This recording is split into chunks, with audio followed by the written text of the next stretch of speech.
प्यारे बच्चों, class 12th CM school of excellence अर्थशास्त्र का महत्वपूर्ण परीक्षा उपयोगी प्रश्न आपको इस वीडियो के माध्यम से बता रहा हूं। चैनल पर पहली बार है तो जरूर सब्सक्राइब कर लें। पहला आपका क्वेश्चन है, मान लीजिए कि एक काल्पनिक अर्थव्यवस्था का व्यापार संतुलन 500 करोड़ का अनुकूल संतुलन दर्शाता है। माल निर्यात का मूल्य 1200 करोड़ व हस्तांतरण भुगतान है सो 400 करोड़ है। वाणिज्य आयात का मूल्य खाली स्थान होगा, तो इस खाली स्थान पर क्या होगा? तो इसका जो करेक्ट आंसर होगा वो हो जाएगा आपको 1200 में आपको 500 को क्या करना है, घटा देना है। तो 1200 में 500 को घटाएगा तो आपका कितना आ जाएगा, 700 आ जाएगा। तो ये आपका करेक्ट आंसर हो जाएगा। दूसरा आंसर है, दूसरा क्वेश्चन है, भुगतान संतुलन बैलेंस ऑफ पेमेंट में अधिशेष का तात्पर्य खाली स्थान की अधिकता से है। तो किसकी अधिकता से है? तो यहाँ आपका ए ऑप्शन हो जाएगा, स्वायत्त प्राप्तियों पर स्वायत्त भुगतान। दूसरा है, पहचानिए कि निम्नलिखित में से कौन भारत के भुगतान संतुलन के पूंजी खाते के डेबिट पक्ष में दर्शाया जाएगा। तो इसका पूंजी पद के डेबिट कार्ड में जो दर्शाया जाएगा वो आपका करेक्ट आंसर हो जाएगा, विदेशों में परिसंपत्तियों में भारतीयों द्वारा निवेश। अगला है, निम्नलिखित चित्र का अध्ययन कीजिए तथा रिक्त स्थानों के लिए सही विकल्प का चयन कीजिए। ये आपका चित्र है, तो इसके बाद क्या होगा? तो इसके बाद जो है आपका करेक्ट आंसर हो जाएगा सेवाओं का व्यापार। निम्नलिखित में, इसमें थोड़ा सा आपको डॉट है, इसको एक बार आप देख लीजिएगा। चौथा नंबर क्वेश्चन, निम्नलिखित में से कौन सा स्थिर विनिमय दर प्रणाली का एक लाभ नहीं है? तो यहाँ लाभ नहीं है तो ये पूछा जा रहा है, तो आपका जो करेक्ट आंसर होगा वो हो जाएगा बी, विदेशी मुद्रा के अल्प या अधिक मूल्यांकन की संभावना। अधिक यहाँ लिखाएगा। फिर है कथन, किसी राष्ट्र का आर्थिक क्षेत्र व राजनीतिक सीमा एक ही होते हैं। कथन 2 है, भारत में अमेरिकी दूतावास भारत के आर्थिक क्षेत्र का हिस्सा है। दिए गए कथनों के आलोक में निम्नलिखित में सही विकल्प का चयन करें। तो सही जो है वो आपका हो जाएगा कथन ए और 2 दोनों असत्य है। फिर है, कॉलम 1 और 2 में दिए गए युग्मों में से सही युग्म का चयन करें। कौन सा आपका सही युग्म है इसको देखना है। तो ये आपका क्वेश्चन है, देख लीजिए। इसका जो करेक्ट आंसर हो जाएगा यहाँ पर आपका हो जाएगा करेक्ट आंसर बी, दूसरा का दूसरा।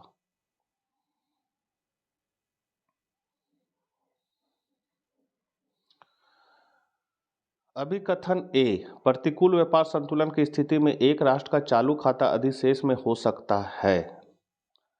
कारण है, किसी राष्ट्र का निवल आदर्श प्राप्तियां निवल दृश्य प्राप्तियों से अधिक हो सकती है। यहाँ आदर्श हो जाएगा और यहाँ सॉरी आदर्श नहीं है, अदृश्य प्राप्तियां, और यहाँ हो जाएगा दृश्य प्राप्तियों से अधिक हो सकती है।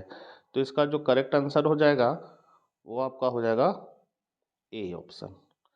अभिकथन ए और कारण आर दोनों सत्य है और कारण आर अभिकथन ए की सही व्याख्या करता है। फिर है अभिकथन ए, अन्य बातें समान रहने पर घरेलू मुद्रा के अवमूल्यन से किसी राष्ट्र को राष्ट्रीय आय में वृद्धि होती है। या कारण है इसका, स्थिर विनिमय दर प्रणाली के अंतर्गत किसी राष्ट्र की घरेलू मुद्रा का अवमूल्यन विदेशी मुद्रा के संबंध में घरेलू मुद्रा के मूल्य में कमी को संदर्भित करती है। तो इसका आपका करेक्ट आंसर ए हो जाएगा।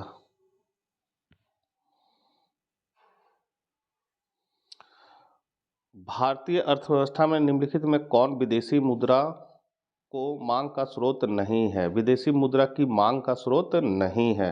तो यहाँ आपका जो करेक्ट आंसर हो जाएगा वो हो जाएगा आपका डी, शेष विश्व से प्राप्त ऋण। 11 नंबर क्वेश्चन है, स्थिर विनिमय दर प्रणाली तथा नम्य विनिमय दर प्रणाली के मध्य अंतर स्पष्ट करें। तो स्थिर विनिमय दर और नम्य विनिमय दर प्रणाली के बीच अंतर निम्नलिखित है। पहला है, स्थिर विनिमय दर प्रणाली में मुद्रा का मूल्य स्थिर रहता है, जबकि नम्य विनिमय दर प्रणाली में मुद्रा का मूल्य लगातार बदलता रहता है। दूसरा है, स्थिर विनिमय दर प्रणाली में विदेशी मुद्रा भंडार बनाए रखना जरूरी होता है, जबकि नम्य विनिमय दर प्रणाली में ऐसा नहीं होता। तीसरा है, स्थिर विनिमय दर प्रणाली में सरकार या केंद्रीय बैंक विनिमय दर तय करता है, जबकि नम्य विनिमय दर प्रणाली में विदेशी मुद्रा बाजारों में मांग और आपूर्ति के आधार पर विनिमय दर तय होती है। फिर लास्ट है, स्थिर विनिमय दर प्रणाली में मुद्रा का अवमूल्यन और मूल्यांकन किया जाता है, जबकि नम विनिमय दर प्रणाली में मुद्रा का मूल्य बढ़ता और घटता रहता है। 12 है, भुगतान संतुलन खाते में स्थिरता बनाए रखने के लिए समायोजनकारी लेन देन किए जाते हैं। वैध स्पष्टीकरण के साथ दिए गए कथन की पुष्टि कीजिए। तो आंसर हो जाएगा, भुगतान संतुलन खाते में स्थिरता बनाए रखने के लिए समायोजनकारी लेन देन किए जाते हैं। इसे समझने के लिए हमें भुगतान संतुलन खाते और समायोजनकारी लेन देन की अवधारणा को समझना होगा। पहले भुगतान संतुलन खाता के बारे में है। तो भुगतान संतुलन खाता एक देश का दूसरे देशों के साथ एक निश्चित अवधि में किए गए सभी आर्थिक लेन देन का विवरण होता है। इसमें वस्तुओं और सेवाओं का व्यापार, वित्तीय प्रवाह और अन्य लेन देन शामिल होते हैं। भुगतान खाते के दो मुख्य भाग होते हैं, चालू खाता और पूंजी खाता। तो चालू खाता है कि इसमें वस्तुओं और सेवाओं का निर्यात और आयात, आय और हस्तांतरण भुगतान शामिल होते हैं। और पूंजी खाता में इसमें विदेशी निवेश, ऋण और अन्य पूंजी प्रवाह शामिल होते हैं। अब है समायोजनकारी लेन देन। तो समायोजनकारी लेन देन वे लेन देन होते हैं जो भुगतान संतुलन में असंतुलन को दूर करने के लिए किए जाते हैं। जब किसी देश का भुगतान संतुलन बिगड़ता है तो उसे समायोजनकारी लेन देन के माध्यम से ठीक करने की कोशिश की जाती है। ये लेन देन विभिन्न प्रकार के हो सकते हैं, जैसे सरकारी हस्तक्षेप। तो सरकार विदेशी मुद्रा बाजार में हस्तक्षेप करके विनिमय दर को प्रभावित कर सकते हैं। दूसरा है मौद्रिक नीति। तो केंद्रीय बैंक ब्याज दरों को बदलकर या मुद्रा आपूर्ति को नियंत्रित करके भुगतान संतुलन को प्रभावित कर सकता है। तीसरा है राजकोषीय नीति। तो सरकार खर्च और करों में बदलाव करके भुगतान संतुलन को प्रभावित कर सकती है। उदाहरण है, यदि किसी देश का चालू खाता घाटे में है तो सरकार निर्यात को बढ़ावा देने और आयात को कम करने के लिए विभिन्न नीतियां अपना सकती है। इससे व्यापार संतुलन में सुधार होगा और चालू खाते का घाटा कम हो जाएगा। निष्कर्ष में हम लोग लिख सकते हैं कि भुगतान संतुलन खाते में स्थिरता बनाए रखने के लिए समायोजनकारी लेन देन एक महत्वपूर्ण भूमिका निभाते हैं। इन लेन देन के माध्यम से देश अपने भुगतान संतुलन में असंतुलन को दूर कर सकते हैं और आर्थिक स्थिरता बनाए रख सकते हैं। अगला है, मुद्रा का मूल्य ह्रास किसी राष्ट्र के निर्यात को प्रोत्साहित कर सकता है। मान्य तर्कों के साथ दिए गए कथनों का समर्थन या खंडन कीजिए। तो इसके पीछे क्या तर्क है? आंसर है, निर्यात की प्रतिस्पर्धात्मकता में वृद्धि। तो जब किसी देश की मुद्रा का मूल्य ह्रास होता है तो उस देश के निर्यात अन्य देशों के मुकाबले सस्ते हो जाते हैं, जिससे विदेशी बाजारों में उस देश के उत्पादों की मांग बढ़ जाती है। इससे निर्यात में वृद्धि होती है। दूसरा है आयात में कमी। तो मुद्रा के मूल्य ह्रास से आयात महंगे हो जाते हैं, जिससे घरेलू उपभोक्ताओं के लिए विदेशी वस्तुओं की तुलना में घरेलू वस्तुओं को खरीदना अधिक आकर्षक हो जाता है। इससे आयात में कमी आती है। व्यापार संतुलन में सुधार। तो निर्यात में वृद्धि और आयात में कमी के परिणाम स्वरूप देश के व्यापार संतुलन में सुधार होता है। व्यापार अधिशेष में वृद्धि या व्यापार घाटे में कमी से देश की अर्थव्यवस्था को लाभ होता है। चौथा है राष्ट्रीय आय में वृद्धि। तो निर्यात में वृद्धि से देश की राष्ट्रीय आय में वृद्धि होती है। बढ़ा हुआ निर्यात उत्पादन और रोजगार को बढ़ाता है, जिससे अर्थव्यवस्था को समग्र रूप से लाभ होता है। 14 है, किसी राष्ट्र को विदेशी मुद्रा की मांग को प्रत्यक्ष रूप से प्रभावित करने वाले किन्हीं 4 कारकों की विवेचना करिए। तो ये 4 कारक निम्नलिखित हैं। तो पहला है आपका आयात। जब कोई देश विदेशों से वस्तुओं और सेवाओं का आयात करता है तो उसे विदेशी मुद्रा की आवश्यकता होती है। आयात तक को विदेशी मुद्रा में भुगतान करना होता है। इससे विदेशी मुद्रा की मांग बढ़ती है। यदि किसी देश में आयात की मात्रा बढ़ती है तो विदेशी मुद्रा की मांग भी बढ़ती है। दूसरा है विदेशी यात्रा। जब कोई देश के नागरिक विदेश यात्रा करते हैं तो उन्हें विदेशी मुद्रा की आवश्यकता होती है। उन्हें वहां रहने, खाने पीने, घूमने और खरीदारी करने के लिए विदेशी मुद्रा में भुगतान करना होता है।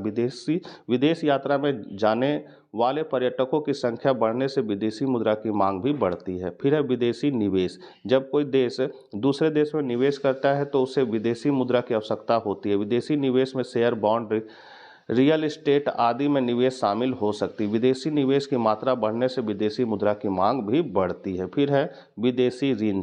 तो जब कोई देश विदेशों से ऋण लेता है तो उसे विदेशी मुद्रा की आवश्यकता होती है। ऋणदाता को विदेशी मुद्रा में भुगतान करना होता है, जिससे विदेशी मुद्रा की मांग बढ़ती है। विदेशी ऋण की मात्रा बढ़ने से विदेशी मुद्रा की मांग भी बढ़ती है।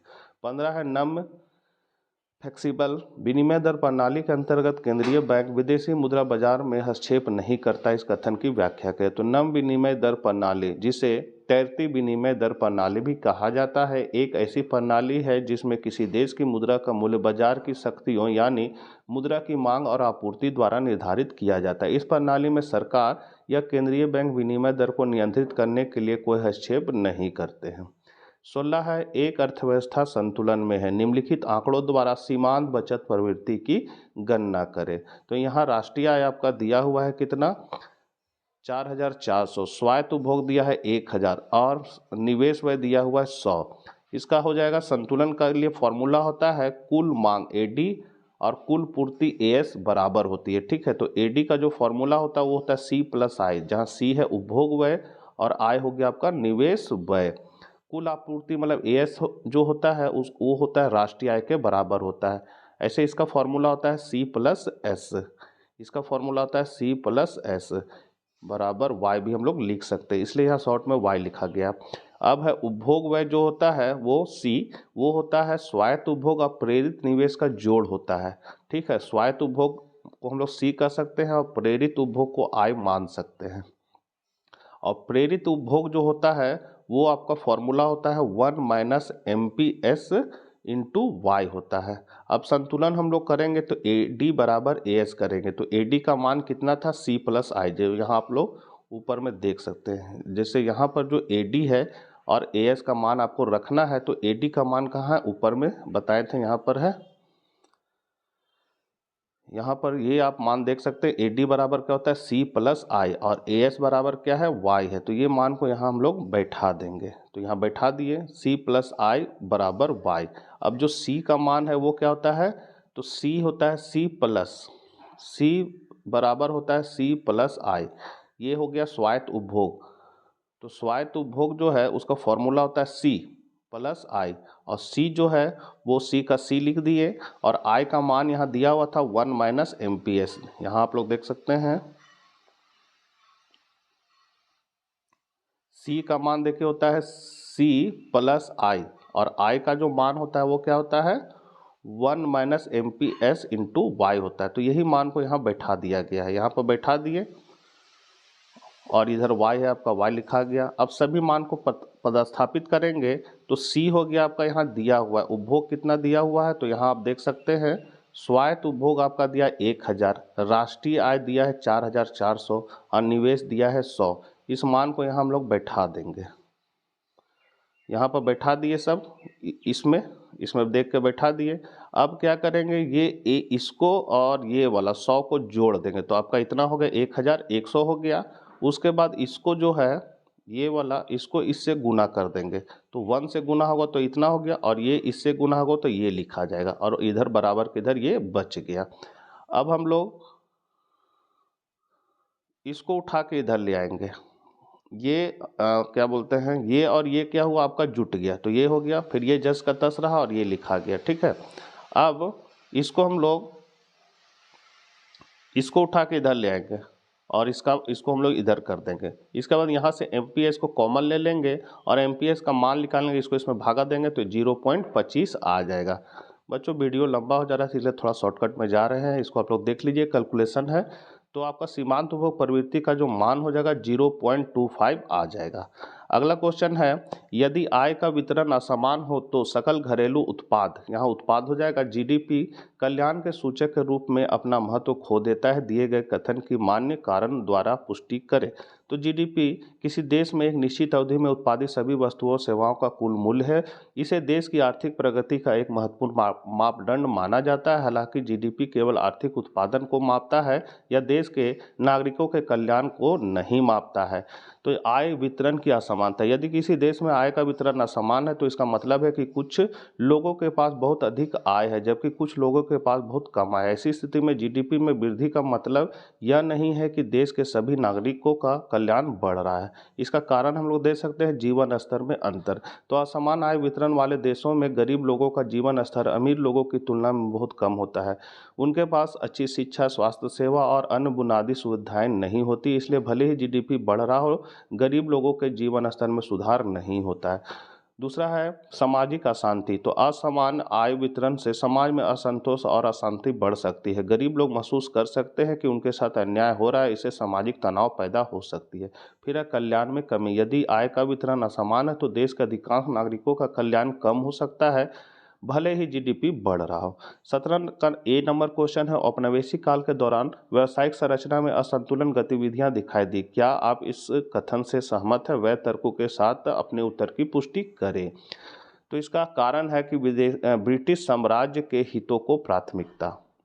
इसका आप डिटेल देख लीजिए बच्चों, वीडियो बहुत लंबा हो जा रहा है। दूसरा है कृषि का पिछड़ापन, तीसरा है उद्योगों का पतन, और चौथा है आधारित संरचना का अभाव। इसका बी नंबर क्वेश्चन है, भारत में राष्ट्रीय शिक्षा नीति 2020 में शिक्षकों के सेवाकालीन प्रशिक्षण पर अत्यधिक बल दिया गया है। पहला, उपयुक्त कथन में इंगित मानव पूंजी निर्माण के स्रोत की पहचान कीजिए, और दूसरा, भारत के आर्थिक विकास और इस स्रोतों के संभावित प्रभावों के विस्तार से व्याख्या करें। तो इसका आंसर आप देख सकते हैं।